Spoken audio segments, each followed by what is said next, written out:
You guys, my sweet potatoes are making sprouts. It's time.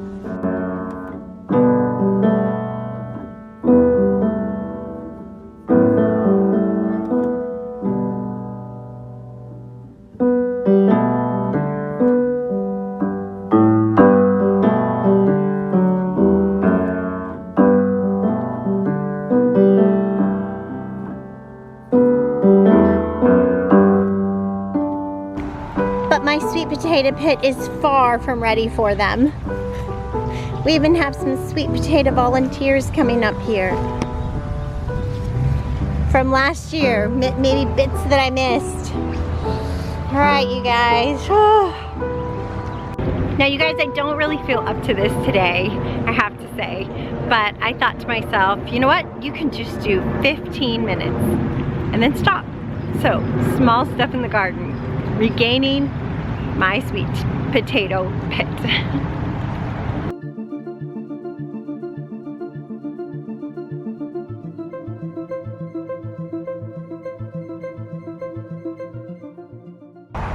Woo!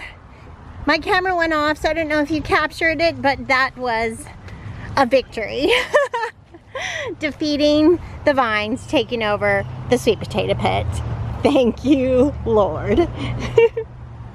I got way more than I thought I could in 15 minutes, so that just goes to show you, if it seems overwhelming, just get started. Just do 15 minutes. And look, I did the whole thing, and I've got it cleared out. So, next step for sweet potatoes. I've actually got these sweet potatoes that were left by the edge here that I must have missed in my harvest. So I'm actually going to break these off, because this is the only spot that'll, if I leave it, this is the spot that'll produce sweet potatoes. But I want it all over this bed. So I'm gonna break these off actually. Pull them up. Oh, yes. Tiny bit of sweet potato. And I can separate them out. So there's quite a few. Yes! Quite a few different sweet potatoes, and then I've got some starts growing inside too. So look at all those sweet potatoes I can plant in this whole bed. So that is a victory. I can taste the sweetness now. And these are purple sweet potatoes. I just got at Natural Grocers at the health food store. So, woo! Victory! Homestead victory. News in the chicken area is we have 3 broody hens in broody jail. For those of you that might not know, broody means when your hens are sitting on eggs, determined to hatch them. They're not laying for you.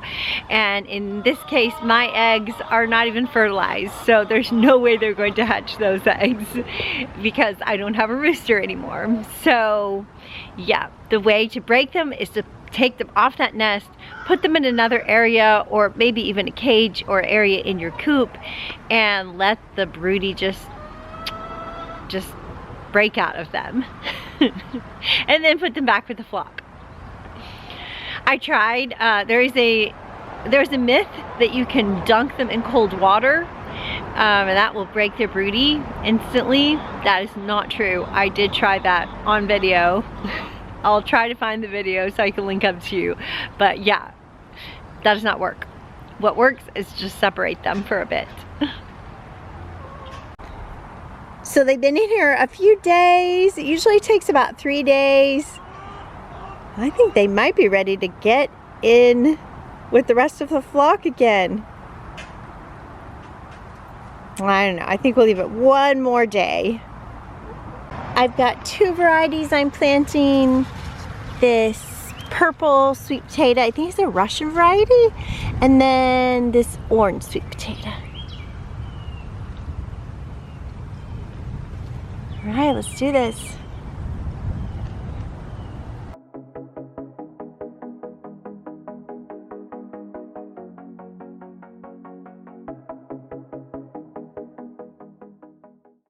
Homestead victory.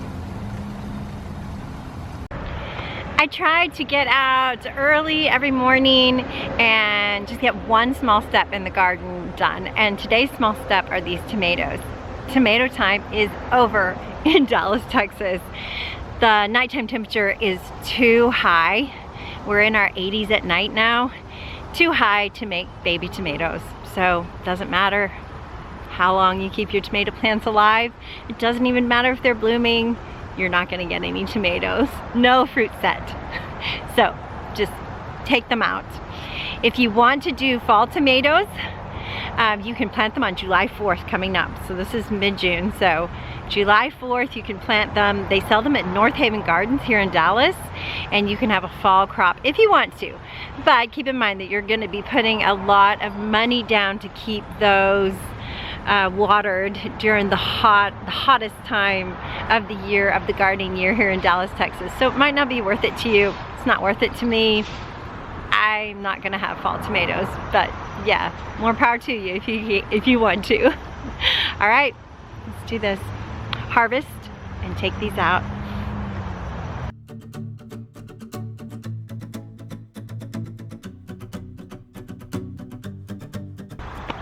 That is a victory, homestead victory.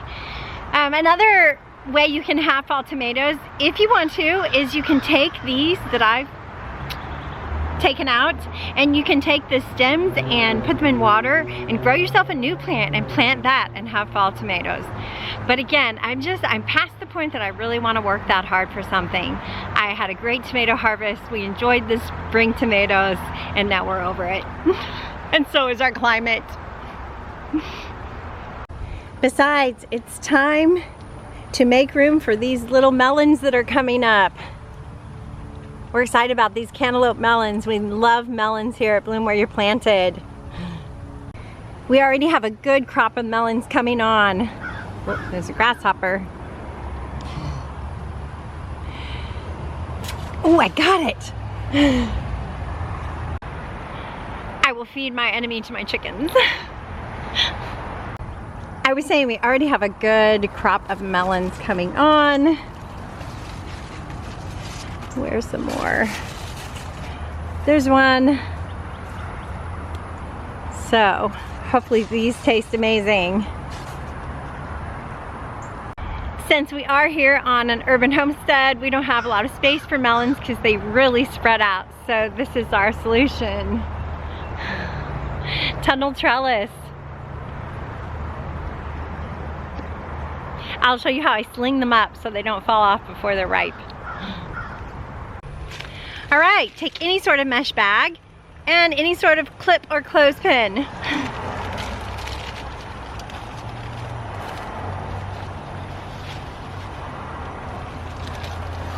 And just put your melon in there.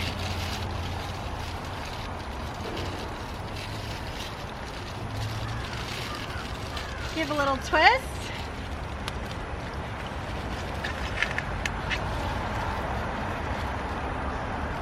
And clip it to the terrace, to the cattle panel.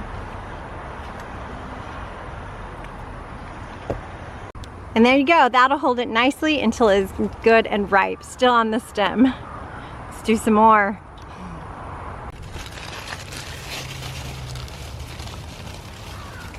It's getting there.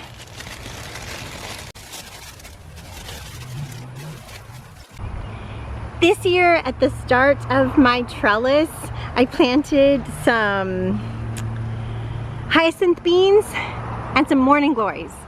So if the morning glory makes it in through the Dallas heat, it will look fabulous in fall. And hyacinth beans are really strong in the summer. You can't eat them. They're a little bit toxic, so I steer away from them, but they're gonna make a beautiful front cover for this. I'm hoping they won't get too crazy and take over the whole thing and crowd out my melons. So hopefully I don't have that problem, but I'm trying it this year and it does look magnificent. I have a video I can link up to about when I did my tunnel trellis. I took it from the store and then set it up. So if you have a truck, if you can borrow a truck, if you can rent a truck, you too can have a tunnel trellis. I think it's my favorite part of the garden. It's kind of magical and produces really good shade. And shade is a hot commodity here in Dallas, Texas. Okay, I just have to water these babies and then I'm done out here. Grow, grow, grow, grow, grow.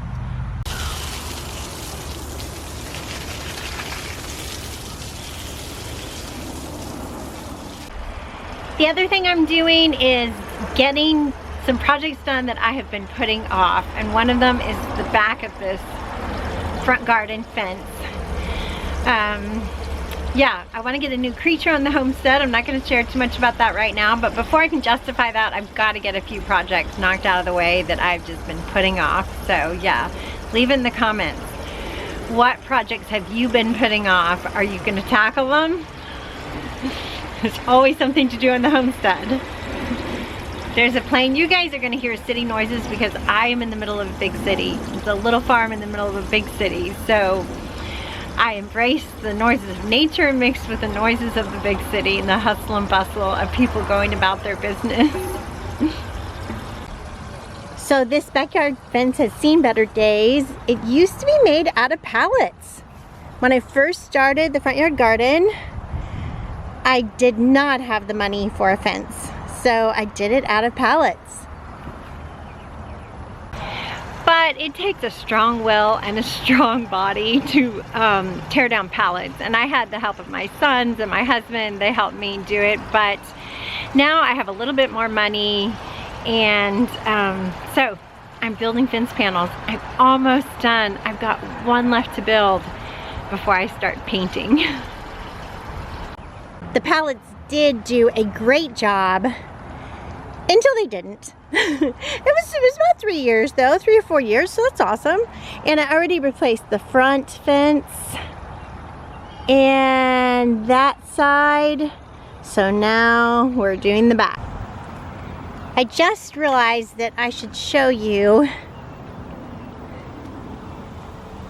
the front yard fence. Lest you think I'm crazy, I know that this fence will not keep anything out. But so we put chicken wire about halfway up, and that does keep the rabbits out. When I first started my garden, I did not have a fence. I started with raised beds in my front yard, and the rabbits just ate everything. They love anything like tender and green when it just comes up. So they just ate the sprouts of everything.